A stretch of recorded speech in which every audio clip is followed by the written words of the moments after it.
คนเราถ้าพอในความต้องการก็มีความโลภน้อยเมื่อมีความโลภน้อย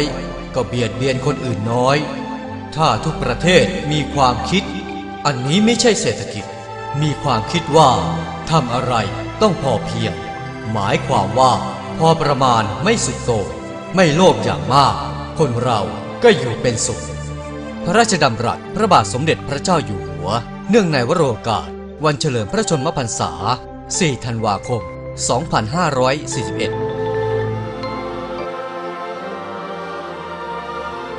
หมู่บ้านเศรษฐกิจพอเพียงบ้านนนสำราญหมู่ที่ 6 ตำบลเมืองทองอำเภอเมือง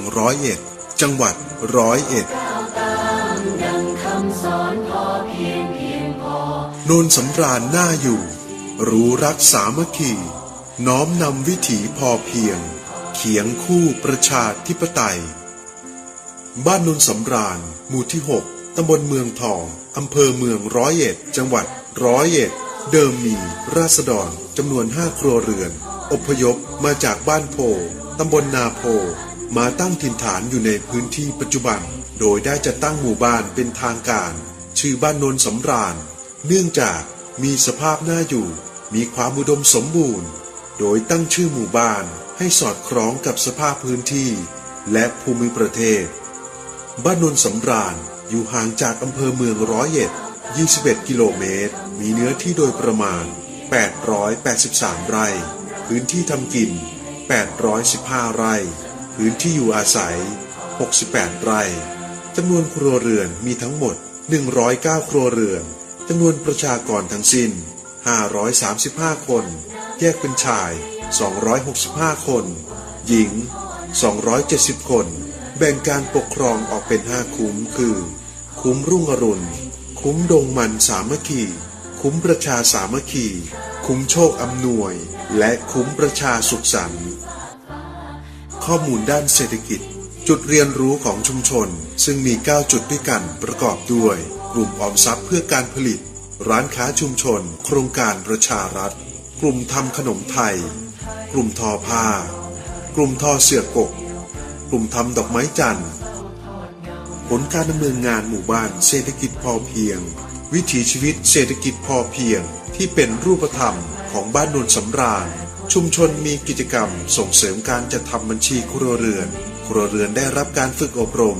การจัดทำบัญชีครัวเรือนจำนวน30 ครัวเรือนและได้ดำเนินการขยายผลเพิ่มครัวเรือนละ2 ครัวเรือนรวมทั้งสิ้น90 ครัวเรือนเป็นอย่างน้อยที่จัดทำบัญชีครัวเรือนบ้านนนสำราญมีการออมเงินในรูปแบบของการจัดตั้งกลุ่มออมทรัพย์เพื่อการผลิตและรูปแบบอื่นๆเช่นกลุ่มออมทรัพย์กองทุนหมู่บ้านสมาชิก108 คนคณะกรรมการ15 คนเงินสัจจะออมทรัพย์จำนวน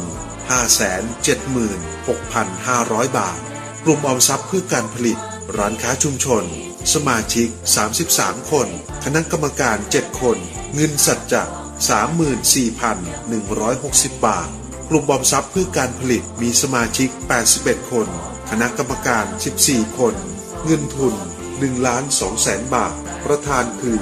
นายสุวรรณแสงคุณโครงการออมทรัพย์วันละบาทบ้านนนสำราญเป็นสมาชิก109 ครอบครัวเงินออมกขขจ.สมาชิก86 คนคนละ20 บาทต่อเดือนเงินทุน 287,331 บาทสัจจะชุมชนต้นแบบเศรษฐกิจพอเพียงเริ่มฝากเงินสัจจะเดือนตุลาคม 2555 สมาชิกเข้าร่วม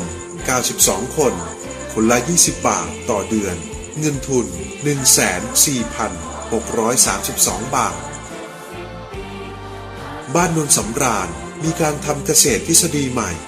และการปลูกพืชเศรษฐกิจของปราชญ์ชุมชนด้านเกษตรแบบผสมผสานจำนวน3 รายใช้พื้นที่ประมาณ10 ไร่โดยมีที่ปรึกษาและผู้ทรงคุณวุฒิดร.วิทยาและคุณครูประดับแสงคำไพซึ่งเป็นแกนนำสำคัญของหมู่บ้าน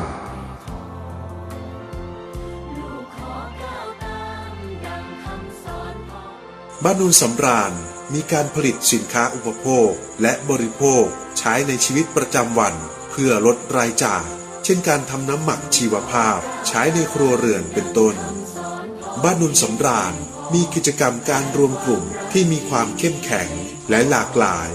แสดงถึงการเป็นหมู่บ้านที่มีวิถีชีวิตแบบพอเพียงคือมีกองทุนออมทรัพย์เงินล้านมีการรับฝากเงินสัจจะทุกวันที่5ของทุกเดือนกลุ่มออมทรัพย์เพื่อการผลิตกลุ่มปุ๋ยหมักชีวภาพกองทุนชาปนกิจสงเคราะห์หมู่บ้านกลุ่มสตรีแม่บ้านมีการจัดตั้งกลุ่มทอผ้าพื้นบ้านมีกองทุนร้านค้าซึ่งจำหน่ายสินค้าทั้งอุปโภคบริโภคมีการปันผลกำไรทุกๆ4เดือนมีกลุ่มอาชีพทำขนมไทยเช่นขนมนางเล็ดกองทุนธนาคารข้าวชุมชนเริ่มจัดตั้งเมื่อปี 2554 ปัจจุบันมีข้าวจำนวน 4,066 กิโลกรัมชมรมอสม.และชมรมผู้สูงอายุมีการนำเสนอผลการประเมินความสุขมวลรวมหมู่บ้านและวิธีการพัฒนาเพื่อให้ผ่านเกณฑ์การประเมินการดำเนินกิจกรรมเศรษฐกิจพอเพียงโดยภาพรวมหมู่บ้านมีเอกลักษณ์โดดเด่นเป็นแบบอย่างให้กับชุมชนอื่นได้การขับเคลื่อนการดำเนินงานของหมู่บ้านนนสำราญนำกิจกรรม 6x2 เป็นเครื่องมือในการขับเคลื่อนกิจกรรมตามปรัชญาของเศรษฐกิจพอเพียงประกอบด้วยด้านการลดรายจ่ายการเพิ่มรายได้ด้านการประหยัดด้านการเรียนรู้ด้านการอนุรักษ์สิ่งแวดล้อมและใช้ทรัพยากรธรรมชาติอย่างยั่งยืนด้านการเอื้ออารีต่อกัน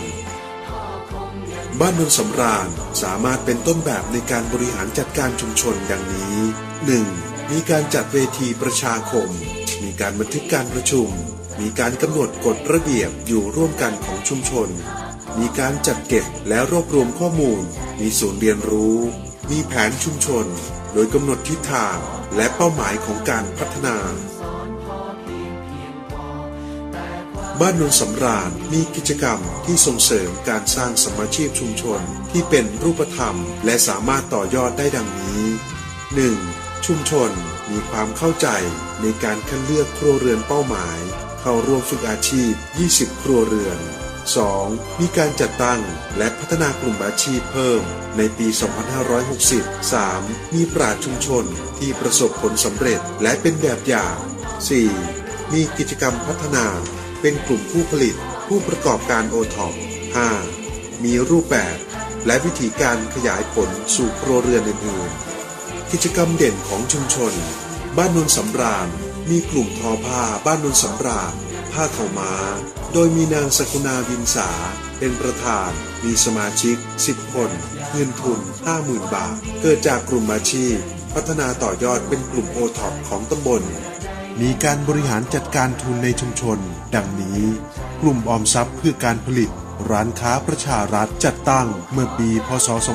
2537ประธานคือนายสุวรรณแสงคุณกลุ่มออมทรัพย์เพื่อการผลิตบ้านนนสำราญมีการดำเนินกิจกรรมเครือข่ายในเชิงธุรกิจเพื่อแก้ไขปัญหาของสมาชิกปัจจุบันบ้านนนสำราญสามารถที่จะพัฒนาเป็นแหล่งเรียนรู้และศูนย์เรียนรู้เศรษฐกิจพอเพียงแก่หมู่บ้านและชุมชนอื่นๆให้มาศึกษาแลกเปลี่ยนเรียนรู้ตามแนวทางหลักปรัชญาของเศรษฐกิจพอเพียงนี้ได้นับว่าเป็นชุมชนแห่งการเรียนรู้แห่งหนึ่งที่สามารถเป็นแบบอย่างให้กับชุมชนอื่นได้เป็นอย่างดีคำว่าเศรษฐกิจพอเพียงหมายความว่าจังไดคือคำถามเนาะครับตอบเนาะครับตอบก็คือเป็นทางสายกลางนะครับเป็นทางสายกลางพ่อประมาณคำว่าพ่อประมาณก็ว่าจะทำการสิ่งใดก็ต้องให้รู้จักเจ้าของบ่ว่ากูมีเงินอยู่100,000ไปสร้างบ้านเวลาหนึ่งอันนี้เกินความพ่อประมาณเอาต้องสร้างสมฐานะสมพ่อประมาณในการรู้จักตนคำว่าพ่อประมาณคำว่ามีเหตุผลแต่ละคนนะครับบ่ว่าจะทำการสิ่งใดแต่ละคนแต่ละผู้เรื่องก็ต้องเอาเหตุและผลมาบอกใช้กันนะครับ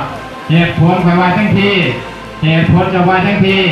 แต่ละคนแต่ละผู้เรื่องเว้ากันพูดกันด้วย